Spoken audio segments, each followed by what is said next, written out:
Welcome to my channel. Today we're opening a case file that might shake your perception of reality. What if I told you that according to some researchers, the year isn't actually 2025 but 1728? That's right, some believe we're missing nearly 300 years from our calendar. This isn't science fiction, it's a real historical theory called the phantom time hypothesis. Today we'll examine the evidence, follow the historical breadcrumbs, and determine if we're all living in the wrong century. Let's dive into one of history's greatest potential conspiracies. Our story begins with an inconspicuous object we all take for granted, the calendar. When you checked the date this morning, did you ever question if the year was correct? In 1991, a German historian named Heribert Illig did exactly that. His shocking conclusion? The years 614 AD to 911 AD, approximately 300 years of the early Middle Ages, never actually happened. Yes, you heard that correctly. According to Illig, a massive historical fabrication was orchestrated around 1000 AD, a conspiracy involving the Holy Roman Emperor Otto III, Pope Sylvester II, and Byzantine Emperor Constantine VII. Their alleged motive? To place Otto III's reign at the symbolic year 1000 AD and create a false lineage connecting him to the legendary Charlemagne. Let's examine Illig's evidence. First, we need to understand the calendar itself. In 45 BCE, Julius Caesar established the Julian calendar, which assumed each year was exactly 365.25 days long. But here's where things get interesting. The actual solar year is 365.24219 days, about 11 minutes shorter than Caesar's calculation. This slight difference caused the Julian calendar to lose approximately 1 day every 128 years compared to the actual solar cycle. By 1582 AD, Pope Gregory III recognized this growing problem. The calendar was now about 13 days out of sync with astronomical reality. His solution? The Gregorian calendar reform, where he ordered October 4th, 1582 to be immediately followed by October 15th. Essentially removing 10 days from existence. And here's where Illig's investigation begins. If the Julian calendar loses 1 day every 128 years, and it was used from 45 BCE until 1582 AD, that's over 1600 years. The calendar should have been off by about 13 days, yet Pope Gregory only removed 10 days. Where did those missing 3 days go? According to Illig, this discrepancy suggests approximately 300 years were erroneously added to our timeline. But calendar mathematics is just the beginning.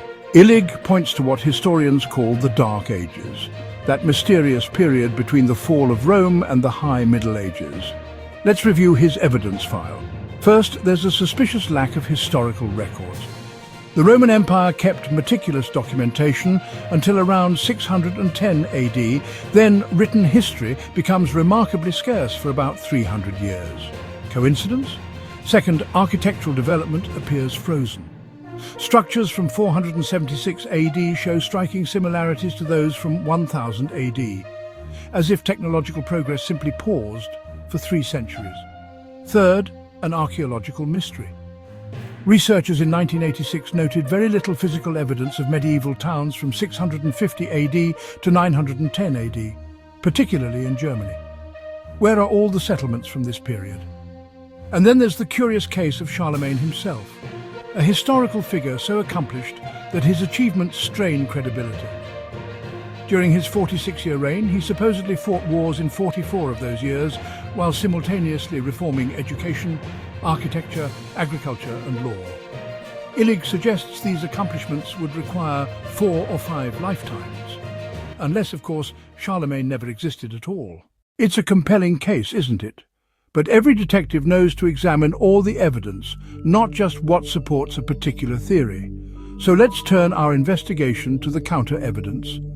First, let's look to the stars, specifically Halley's Comet.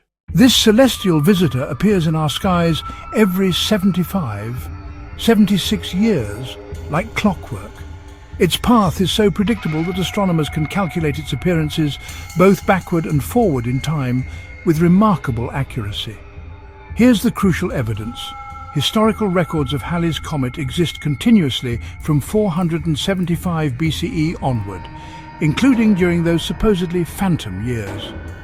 While European documentation is indeed sparse during this period, Chinese astronomers meticulously recorded each appearance. These observations create an unbroken chain that aligns perfectly with our current calendar.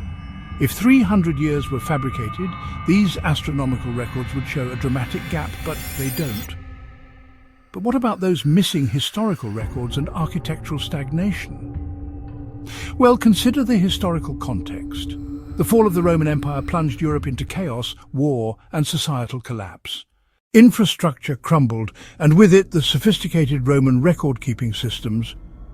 During these tumultuous centuries, approximately 95% of the population lived in extreme poverty, and less than 5% could read or write. Under such harsh conditions, is it any wonder that scientific advancement, architectural innovation, and detailed historical chronicles were not a priority? People were focused on mere survival. This isn't evidence of missing time, it's evidence of human civilization in crisis.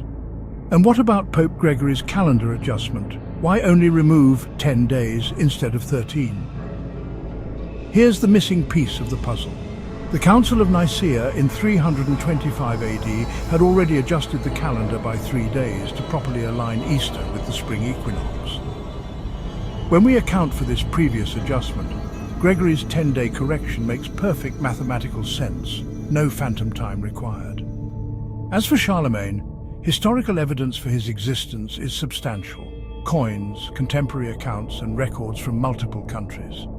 While his accomplishments were likely exaggerated by chroniclers, a common practice for powerful rulers throughout history, this doesn't mean he was entirely fictional. Like many legendary figures, the reality was probably embellished over time. So, where does our investigation leave us? The phantom time hypothesis presents an intriguing alternative view of history, the kind that makes for excellent late-night discussions. But when we examine the full body of evidence, particularly the astronomical records that function as an independent calendar verification system, the hypothesis struggles to hold up to scrutiny. Rather than a grand conspiracy to fabricate 3 centuries, we are more likely looking at the natural consequences of societal collapse following the fall of Rome, a period where record-keeping declined dramatically, architectural and technological progress stalled, and Europe entered what historians call the Dark Ages. Yet this case reminds us of something important, the value of questioning established narratives and examining historical evidence with fresh eyes.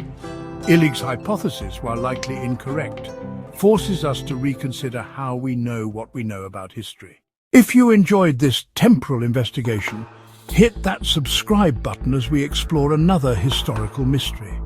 Until then, keep questioning the past to better understand our present.